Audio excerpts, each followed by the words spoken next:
All right, so this is the coveted Dynafit Ridge boot. This is an awesome, awesome product for somebody that's looking for a little bit more comfort in a high performance touring option. Obviously, Dynafit is known for their bindings, but I think one of the things that gets discounted a lot from them is how much better their boots have gotten over the years. I remember 6 or 7 years ago, you could not pay someone to take a Dynafit boot out of your store, and now we have a boot that people are actually walking in looking for, largely due to Hoji, because of the Hoji lock system that is available in a lot of these touring boots now from Dynafit. They've taken that from the Hoji boot and they've put it in boots like the Ridge, and it makes for a really unique system that I think is one of the best closure methods in the sport today. Now, similar to the Fisher Traverse that we've talked about as well, this really doesn't have any buckles. It just has a power strap system, this buckle situation here, and a BOA dial over the instep. A couple things there. I don't necessarily love having a BOA over the instep. I think one, it just looks a little bulbous. It is a really easy impact area, and it does still use one of the older BOA systems in this model. However, I think on this particular boot, because of the really wide, comfortable toe box that the Ridge has been known for quite a while, this is actually a pretty good spot for it, and I can't imagine putting it anywhere else because of the way this overlaid system works on this particular model. Now, getting back to your lock system, this is really cool. And again, if you're just looking at it for the first time, you're probably like, oh, what are you talking about? It is just a walk mechanism. No, what it does is it not only locks your boot together, locks the cuff into the lower, but it also, watch the top, tightens your booster strap at the same time. So if you are like somebody that just wants to transition quickly and get going, this is as good of an option as you could ever hope for. And the reason that it's so good is because you could leave all of this stuff tight while you're touring, keep your heel locked into place, and not get a bunch of blisters and bruises as you're touring up and your boot's all loosey-goosey because your buckles are just flapping in the wind. This stuff can stay tight here, and when you are ready to go, we just cinch down, and all of a sudden you're actually ready to ski. There's not fiddling with your buckles, there's not tweaking stuff. This is ready to go the second you put this thing down. All right, so one of the reasons that people like this boot so much is because of that forefoot comfort that I mentioned previously. If you look at this liner, it doesn't look like it's anything special. But what they did do, as opposed to the Fisher Traverse, is they kept that neoprene toe box. They left it so that it is really comfortable and gives you that kind of like squishy feeling in the toes. If you've ever toured uphill, you know that your toes end up being a problem at one point or another because you're kind of just jamming them back and forth. So having a little bit of extra toe room without compromising the fit overall is really important. This is a really lightweight liner. Again, it's a touring liner, so you're gonna see some negatives to the downhill performance of this thing, but overall, I think this carbon loaded Ridge is an awesome boot for somebody that is looking to do mostly touring, but every once in a while will step into a crossover setup of some kind and make some pretty aggressive turns. This allows you to get a little more torsional rigidity thanks to the carbon. It'll allow you to get a little more stiffness overall, and it allows for a more naturally flexing boot than what was previously available. I think with the Vibram sole on this thing, this is the best boot that Dynafit has made in a very long time. And the last thing I'm gonna mention before we check out of this one is this system right here on your toe lugs to get into your pin binding is a Dynafit specific system. Do you see how there's little tracks on that? That is a thing that not many people know even exists because Dynafit has the patent for it. It is their design because obviously they made the binding that is based on every pin binding that is available today. So they made the best possible fit system for their boots. This, if you're constantly missing your step in on a pin binding, this is a lifesaver. This goes in so easy and so smooth. I hope that one day Dynafit decides to just sell it to every boot brand so that everyone can have it, because this is really, really good. And it's not new, it's been around for a long time, but it wasn't enough to save some of the older Dynafit boots like the Dynafit Beast. But now we have a product that is really, really worth talking about and definitely worth the time to look into. All right, so this is the Dynafit Ridge. We talked about the Ridge Carbon, and this is basically just your regular shelled version, not carbon infused for the lower. It is a very slick looking boot, and it's very comfortable. This is kind of the boot that brought Dynafit back on the map when it comes to the ski boot game. I think for a minute there, things got a little quiet after the Hoji launch, but now we've integrated some of the great technology that was in the Hoji boot just with a totally new fit system that makes everything a lot more cushy and a lot more comfortable. It is kind of this like quasi cabrio design like we mentioned before, but it does allow for a really consistent flex and a very comfortable fit for the uphill and the downhill. If you care about the downhill performance as opposed to the Blacklight boot, this is actually a better downhill boot than the Blacklight is. Very similar in terms of fit, where it's got a slightly wider toe box, slightly taller toe box, so you have plenty of room. Same Dynafit inserts that allow you to track into the pin binding much easier than a traditional one. Full Vibram sole, great walk mode with 60+ degrees of range. And again, Hoji lock in it so that when you go in and put your boot in ski mode, your top power strap actually tightens as well. Now, as opposed to the Blacklight where there is 2 power straps and 1 buckle, we actually have 1 buckle across the midsection to give you a little bit more stability, a little bit more stiffness, and feel like the boot is a little more aggressive on the downhill. The BOA system, which is not a BOA system, it's a Zoe system, basically does the same thing as a BOA system would, keeps everything nice and tight. It does have a coiler, which is very slick, and overall this is just a very nice boot. And I think there's a lot of really big fans, there's a lot of stans out there, if you will, for this Ridge series of boot, and I think it's just because it fits pretty uniquely as opposed to a lot of the other options in the touring category for 2025. Now, as we open this thing up, you can see our Hoji lock in action. Strap is all connected to that system. And then we use our snowboard ratchet system buckle there to pull everything apart. No gator on this one. Again, adds some stiffness because this tongue is made to sit on the inside of this entire system. This is where a lot of your forward flex is coming from. It's in the tongue section right here. And it does allow for a very natural flex. And you can actually see there is a channel built into the boot that flexes as you flex that tongue. Gives you a good indication that the tongue is moving with you as you are making your progression forward in the boot, which again, really nice feature for those of you that care about the downhill skiing performance, which I would imagine is a lot of you. Overall, excellent boot. Comes in a couple different versions. There is a pink and there is a blue, and they make a huge size range in these things. So no matter the foot, if you have a foot that fits in this shape of boot, there is a size for you. Liner, we've talked about it before. This is the Dynafitter 5 liner, and I think it's kind of just a liner. It does the job. It's lightweight, it's heat moldable. I think for the first 30, 40 days, great liner. After that, I think it's gonna start to get a little loosey-goosey, but again, totally depends on your foot, how much room you need, what's comfortable, what's not. If you're buying this boot a little bit smaller, realistically that growth in this liner will help you feel a little better long term. But overall, Dynafit Ridge boot is one of my favorite options for a touring boot in 2025, 2026, and this will probably be one of the boots that I actually keep for myself because this is something that I can see myself using on a regular basis. BOA system is really neat. Everything looks really clean, and I think the Ridge is a boot from Dynafit that if you're considering a touring boot, this is definitely one that should be on your list. So let us know what you think of the new Dynafit Ridge series, whether it's the carbon fused one or this version. I am a big fan, but only means so much. Let us know. All right, so today we're gonna talk all about the Dynafit Blacklight. This is basically the go-to skimo boot for those of you that actually care a little bit about comfort. Now, Dynafit really focused on 2 things, the uphill performance and the comfort aspect. I will not sit here and tell you that this is the most high-performing downhill-oriented boot. It's not. But, and I think you could probably see that by, you know, the fact that there's only 1 actual buckle on this thing.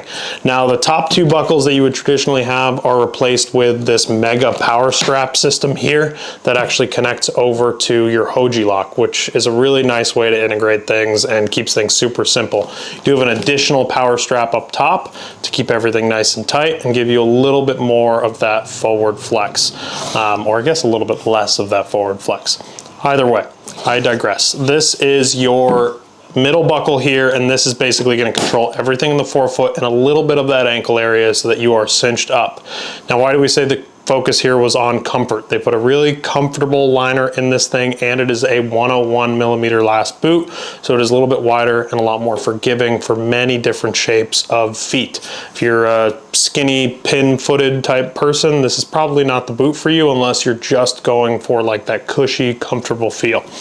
Now, they also have a much taller toe box than what you've seen traditionally from a Dynafit boot, similar to what is on the Ridge boot and the Ridge Pro boot. This just allows you to have a little bit more toe space than what you would normally get. This is a sub-kilo boot, so like this is a very lightweight product for something that is still comfort oriented, and that gets into the uphill performance. Uphill performance wise, this is a great option if you just want to minimize the amount of transition time uphill, maximize the amount of range. You have a 60 to 70 degree range for the uphill motion of this boot. Now, we mentioned Hoji Lock. We've talked about it with other boots. Hoji Lock is one of the most intuitive systems that exists in ski boots today. It basically just takes your walk hike function and integrates that with your top buckle, or in this case, your top power strap. That basically allows for you to be in walk mode, and it will loosen the cable attached to the power strap. When you're ready to go downhill, one motion and you are ready to go skiing downhill. Just makes things a lot simpler, and honestly, there's no reason to not use something like this because it just makes everything a lot cleaner and takes 2 or 3 steps out of your transition process when you're ready to go downhill. So that means less fumbling around, less playing with stuff at the top of the hill when you're all sweaty and gross and just trying to get warm and ready to go make your turns. Downhill performance wise, again, I don't think this is the best downhill boot in the entire world. Obviously, there is only like a buckle and a half, we'll call it here.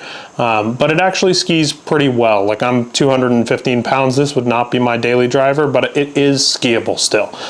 So you can get downhill and feel like you can drive a ski. Now, if you're going to be driving something with 2 sheets of metal in it, I probably would not be recommending this boot to you. But if you're going to get something lightweight and touring oriented, this is a great option so that you have a consistent setup between binding ski and boot. We also mentioned on the toe lugs, we have these little channels that make it easier to step into any pin binding. It's a Dynafit specific thing. They invented the pin binding. They're the only one that has this system in their boots. And it does make a big difference because it allows you to find those pins and track them right into the holes a lot easier. Now, as we get into the boot, obviously that's your top power strap. Everything is cinched up really nicely. There's a quick release function for that secondary strap, so you can just get in and out with ease. Obviously, if you want to see that full range of motion, it's pretty insane to see how much movement you get out of that shell when we pull everything out. Worth mentioning, it does have a really slick gaiter here with a very secure pull tab, so it's not like as you're stepping into your shell you're going to be ripping this thing out. This is actually one of the best options I've seen in terms of like structure on a pull tab for a gaiter. There's been issues with other ones, and the neat thing is that this is actually set into the lower part of the boot. It is not just a gaiter all the way around.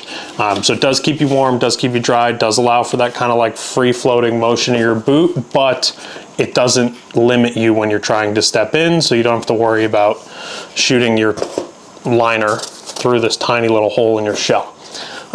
Pretty slick motion when it comes to the lock mechanism. You can see it from the inside there. And that's all we're going to talk about for the shell.